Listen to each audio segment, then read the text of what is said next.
السنغال ترفض تسليم الكأس وتتجه إلى الطاس هدايا اسك يقضي لهم القضية.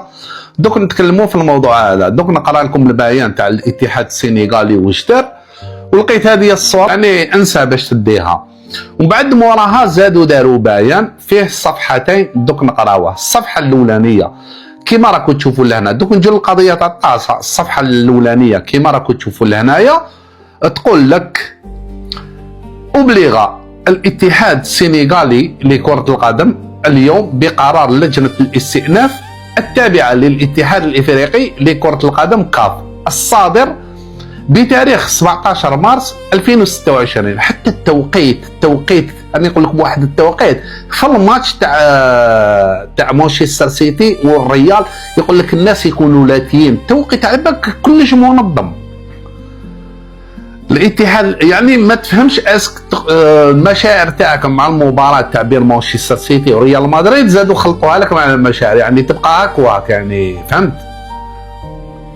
قال لك الصادر بتاريخ 17 مارس 2026 في القضية رقم دي سي 23316، وجاء هذا الإجراء عقب شكوى قدمت خلال المباراة رقم 52، الشكوى اللي قدمتها الاتحاد المغربي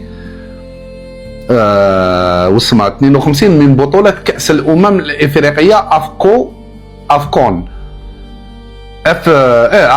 التي أقيمت في المغرب عام 2025 بين منتخبي السنغال والمغرب. داروها في 25 يا عاودي، عطاو لهم العقوب للمروك في 26. قال لك هو بموجب هذا القرار أقرت لجنة الاستئناف التابعة للكيان الصهيوني هذه 100%، يعني باش تشوفوا خاوتي دوك نتكلم في الموضوع هذا.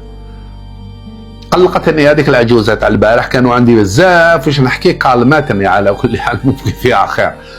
الاتحاد الافريقي لكرة القدم قبول استئناف الاتحاد الملكي المغربي لكرة القدم، وبذلك نقضت اللجنة قرار لجنة الانضباط التابعة للاتحاد الافريقي لكرة القدم. يعني الاتحاد الافريقي لكرة القدم رفض الطعن تاع المروك، هكذا ولا لا؟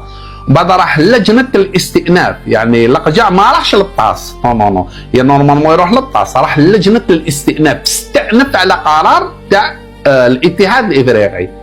لجنة الانضباط، يعني لجنة الانضباط رفضت الملف تاع المروك، ومن بعد راح لجنة الاستئناف، هكذا ولا لا؟ استنادا الى عدم احترام حق المستأنف في الاستماع اليه خلال الاجراءات الاولية. اسمع مليح.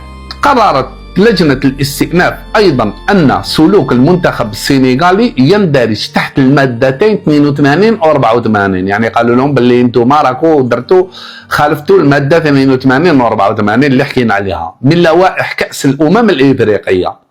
وبناء على ذلك اعلن الاتحاد الإفريقي لكرة القدم كاف أن الاتحاد السنغالي لكرة القدم قد خالف المادة 82 ومنح المباراة للسنغال بالانسحاب، يعني السنغال طبقوا عليهم قانون أنهم انسحبوا.